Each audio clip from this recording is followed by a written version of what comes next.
Verse number 42. Shamo damastaka shaucham kshantirarjavam evacha jnanam vijnanam astikyam brahma karma swabhavajam.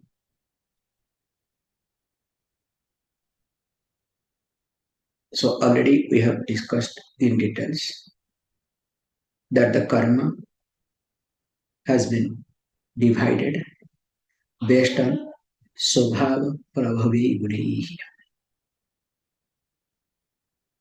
While discussing this thing, now in this verse number 42, it highlights that what are the duties of a Brahman. So the first thing is highlights Shama. So generally we very carefully say, like the job of Brahman, the duty of Brahman is to protect Veda and Vedic culture, mainly doing Adhyayana and Adhyapana, studying the scripture and also teaching others. Then secondarily also teaching the ritual parts so that culture is being protected. But to do this Adhyayana and Adhyapana, you need few qualities. That's why even if, including you people, are not able to study regularly, even though you attend classes physically, sometimes you don't attend because of lack of these qualities. So you can see what are the qualities. That's why Brahmana qualities. First thing says Shamaha. Because to study, you need to have Shama. What is Shamaha? Manonigraha. Mastery over mind. In Tattvavadha we have seen. Damaha. So control over sense organs. Then we'll be coming slowly. The reason is why? Because for a Brahmana, to study Veda, because generally we divide sometimes, the source of knowledge, sometimes we say from 14 sources it comes. Sometimes we say 18 sources it comes. So contextually we say differently. Like, for example, if you see four Vedas, then comes Mimamsa. So what is Mimamsa? Because Mimamsa is a Shastram which will define, or with the help of which one will be able to understand that whether all this verse of Veda is right or not. Because to understand the Veda, we said, methodology of analyzing the Veda. Because to understand Vedic words or statement, you cannot take the help of dictionary. It's not going to work. So for that, what you need? So you need Mimamsa Shastra. Why this verse is being taught? Exactly what does it mean? And of course, then after that comes Nyaya. So Nyaya means we say that you need to have logical analysis. Because we need some type of logic. Without that, it's not going to work either. Then, of course, we have Purana, we have Dharma Shastra, and along with that, we have Sad Angas, six Angas, six limbs. So that's why Sadanga, 6, 4 Vedas, 10, Mimamsa, 11, Nyaya 12, Purana 13, and Dharma Shastras. Dharma Shastra means which will talk what is right and what is wrong. From Dharma Shastra only we will get it. So put together, it is 14. So what is this sadhana? All of you know, some places I have said, Siksha, Kalpa, Bhakarana. So I hope you remember, okay? Siksha, Kalpa, Bhakarana, Nirukta, Chanda, and Jyotisham. Chandas, Jyotisham, Iti. So these are the six. So Siksha means, how to pronounce. It is not, English. So even though in English they teach pronunciation, but there is no perfect. That's why they say American English, United States English, and India English, and in Indian English that is called South Indian English, East Indian English. Vivekananda was walking on the veranda. That is also accepted. Okay,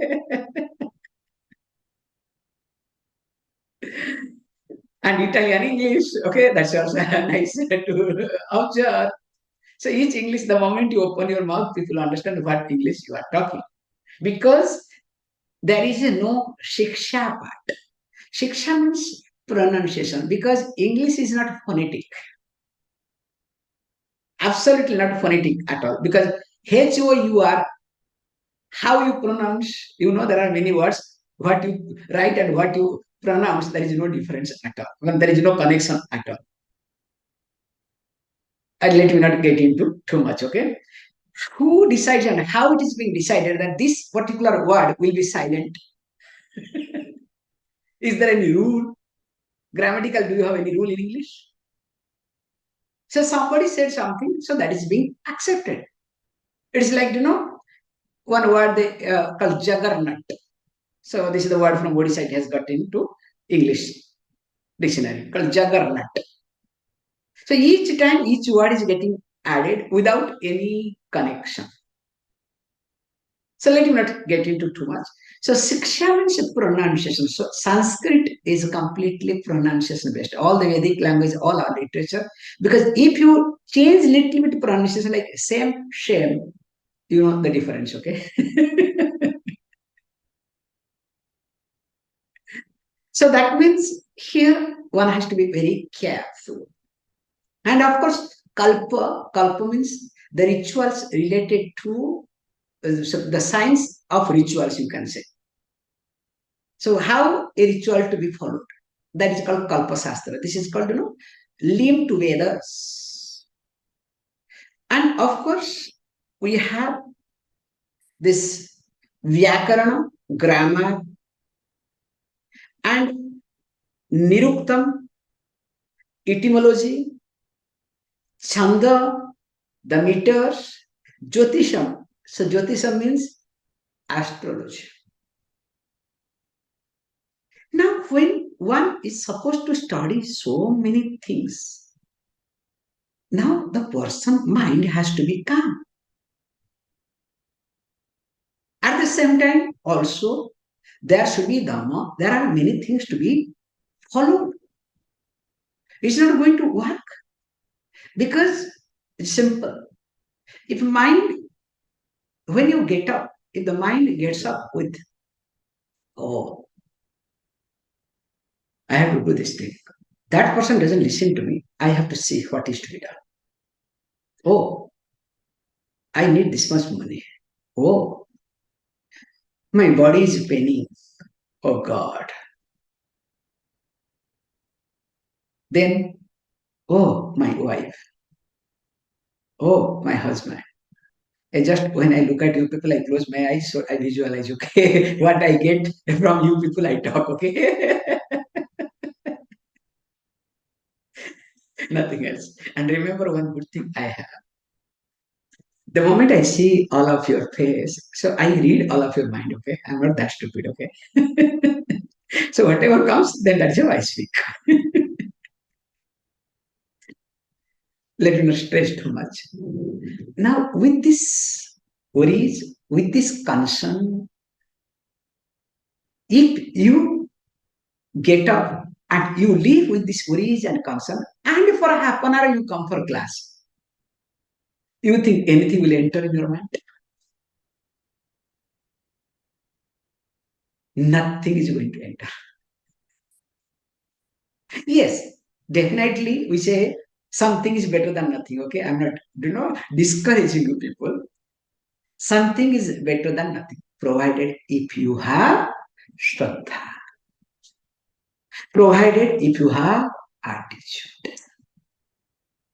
If you don't have attitude, remember, something is worse than nothing. You understand the concept? What I'm trying to highlight here is. So that's why when the Brahmana duty is adhyana, adhyapana, and propitiating this Vedic tradition, this teaching tradition. Now says, look, first is called Samaha. Samaha means the person must have what is called mind, or you can say control over mind. Person must be able to manage the mind. Because if you observe this, I have observed also, this is the concept of Brahmin. They had, okay, not now.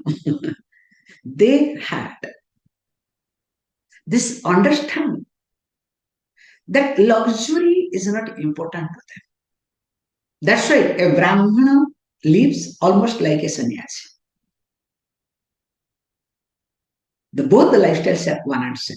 Why Brahmins in India were respected? Not because of anything, because of these aspects. The simplicity, we'll see the verse in details.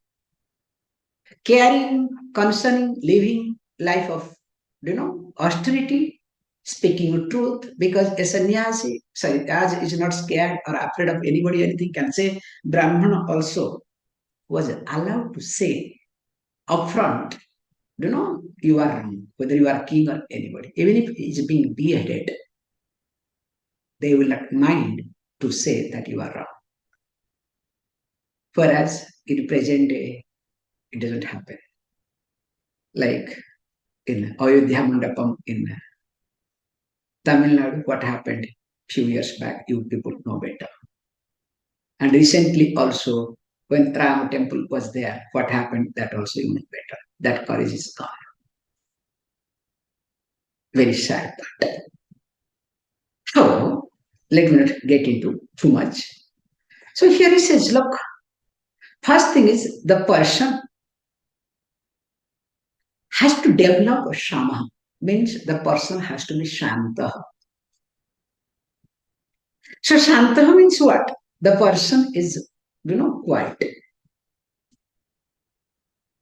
That Saumya Bhava, in the face itself, you can see. That's why when a Brahmana blesses, puts the akshata, that's why he gives the akshata to the Brahmana. So the person blesses the akshata, means rice, okay, on your head. Because that Saumya Bhava has to be there. The pleasing face. If that is not there, it's not going to work. And that will happen when the mana is Shanta. So that's why Shanta Purusha. Then of course Damaha. So Damaha means nothing.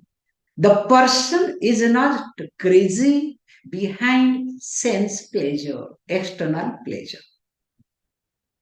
It's a very simple way of understanding Dhamma. Because if my mind is crazy for external pleasure, sense pleasure, definitely I cannot have Dhamma. And of course, later on, I cannot have Shama either. That's why all these Brahmins used to stay in Agrahara around the temple. And everything was being designed, done in such a way that they don't need anything. In fact, till now, especially in Chennai, you see the best vegetable, best thing you get near the Agrahara, near the temple. Till now, go to Mylapore, the best vegetable, where do you get? Because everything was those days, what was required, everything was available near the Abraham. So that means Shamam, Damam, everything was taken care. And people had respect, and especially when you live that way, have you not seen? I personally have seen if a Brahmin is really following proper achar, the moment you see in the temple that person, you bend down to the person. So that's why he says, then comes tapaha. Tapaha means the person lives an austere life, means the person has got very less possession, minimum possession. So that means the person's mind is for spiritual practice, spiritual upliftment. Whether the person is a grihastha or not makes no difference. That's why I have observed, especially present generation in Tamil Nadu, I can openly say, bluntly say, those who are, 60, 70 above, even if also 30 above, let us say 30 above to 60, 70. This generation of Brahmins are doing very well in Tamil Nadu or whole South India, I can use the word mainly. Do you know why? Not because of you people, because of the grace of your previous generation. Because they did a lot of tapas, they maintained their lifestyle in a very good way. So that gene is working. Like, we have very, very beautiful way of saying it. We had this, especially Europe and India, East India especially. We had this, Bengal famine, they say. Bengal famine, and that time, Second World War time. Because Bengal famine was not, it was man-made famine, okay? Remember this. It was created by Britishers. So wrong information so far has been given. We had sufficient amount of food grains, but all the food grains were taken away to London, to Britain, to make them to starve people here. How? Let us not get into. Because this Bengal famine happened, or Second World War, whoever has suffered, whichever people, you will discover their generation, after 2 generations also, they have tummy. In Italy, especially, people are having big tummy, not because of anything, because the gene says, maybe tomorrow will not be food, will not be there. Let me eat more. The study has happened. In Orissa, West Bengal, whoever develops a big tummy, that means gene starts suggesting, hey, look, maybe food not be there, eat more. It's an amazing study now.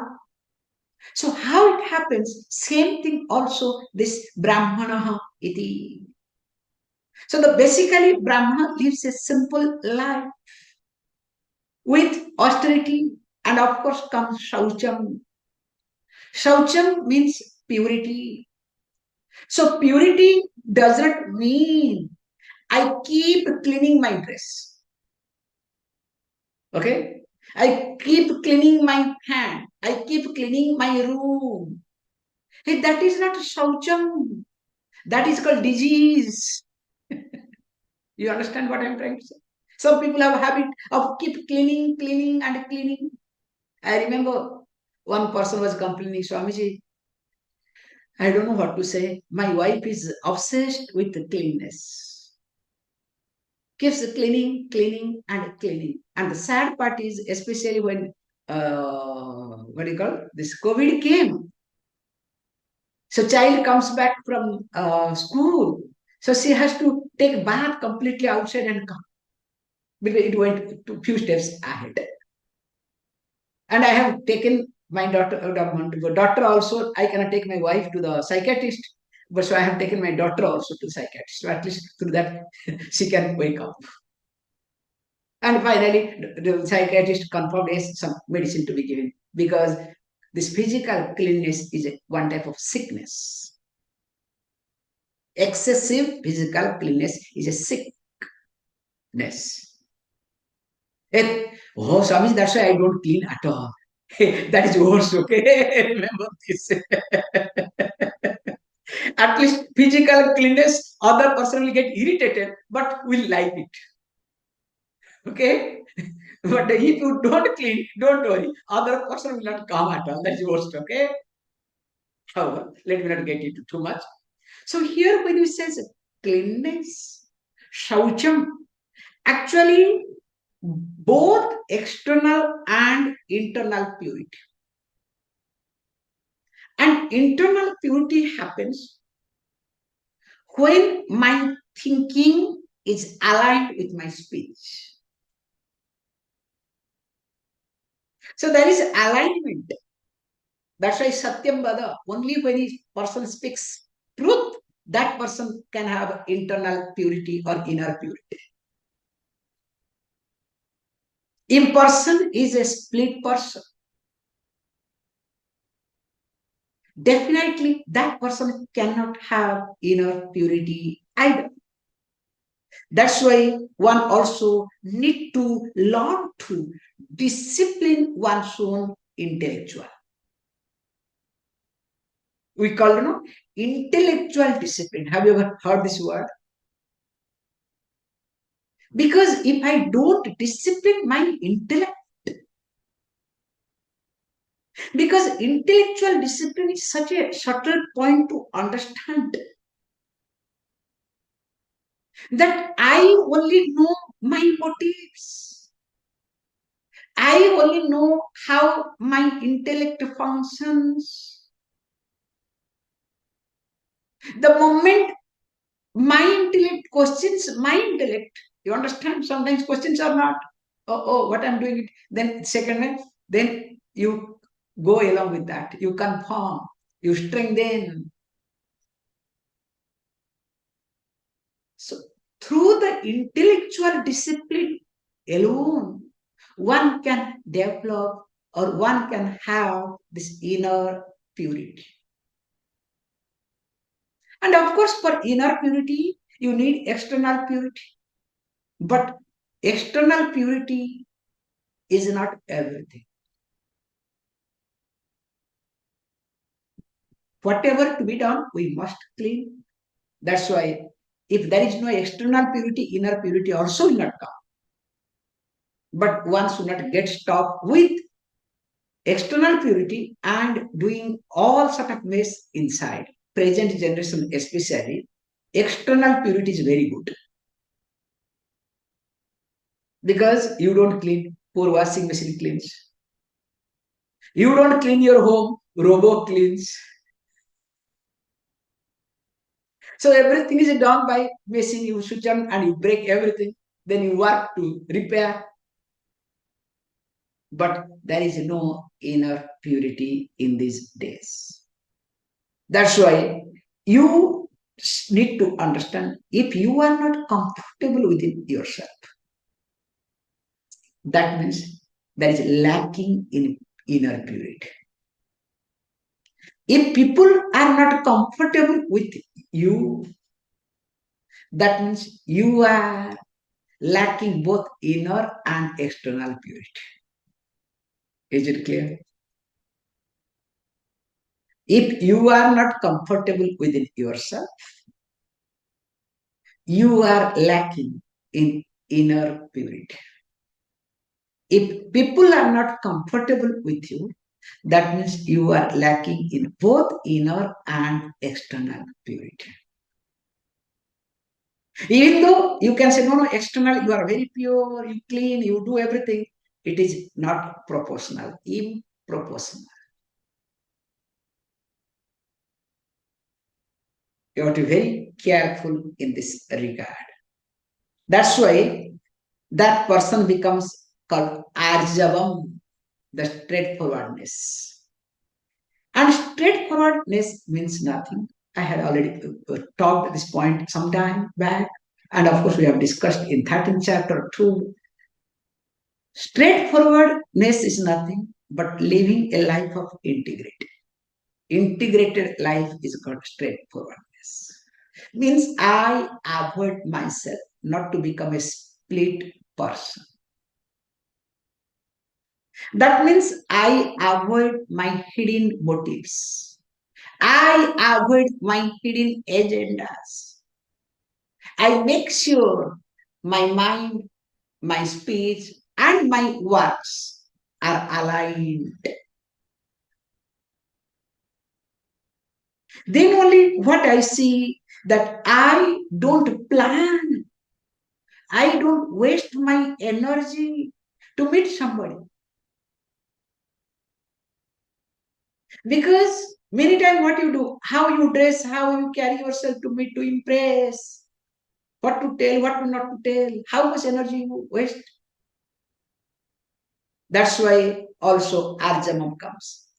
Then only the person will have this Jnanam and Vijnanam both. So Jnanam and Vijnanam means, very nicely we use this word.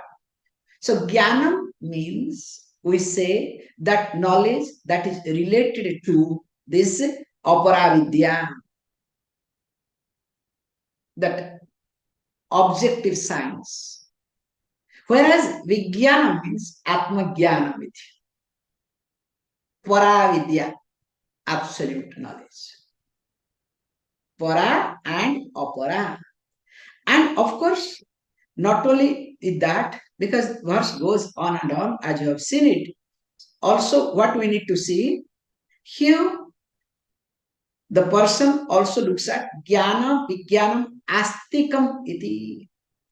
So, what is Astikam? So, Astikam means it's not, we say, many people say Astikam means the one who believes in God, theist.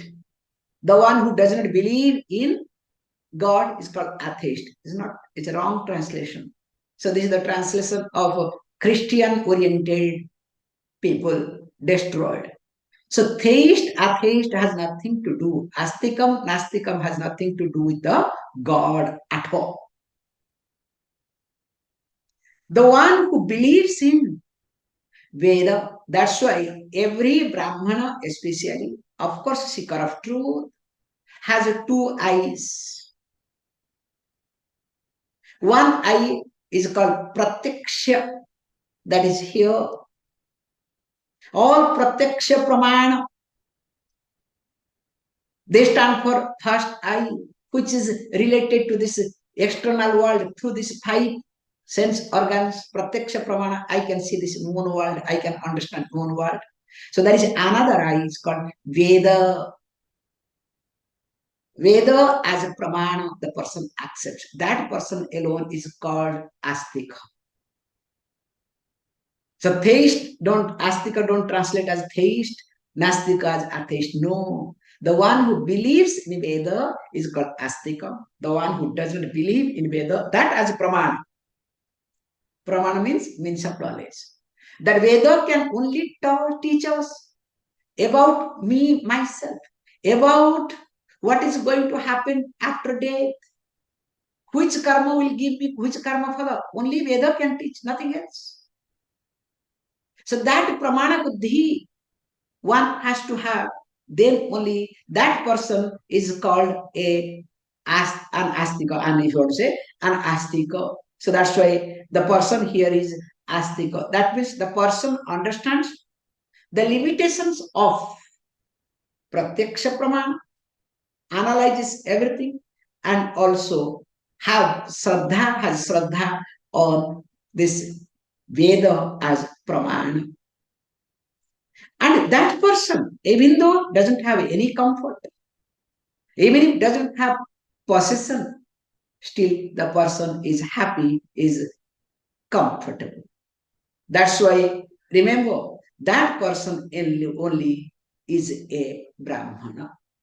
And remember, here he says, these are the qualities, these are the duties, because it is out of Swabhav, born out of nature. It is not imposed. Remember, any lifestyle cannot be imposed on anybody.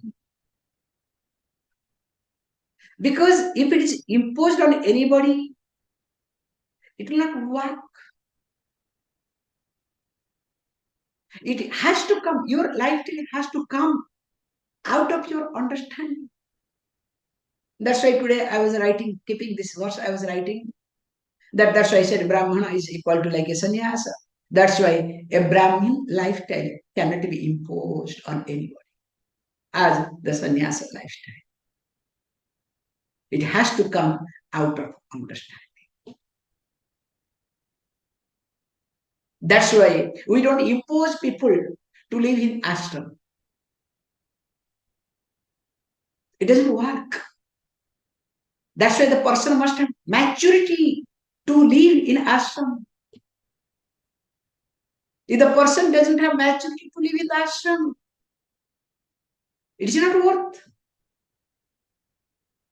So whichever ashram, including your grostha ashram, okay? Or else we'll keep fighting, okay? That's why when these are the duties of Brahmana, we'll see what are the duties of a Kshatriya. Please. Om Purnamada Purnamidam Purnat Purnamudachyate Purnasya Purnamadaya Purnameva Vashishyate Om Shanti Shanti Shanti.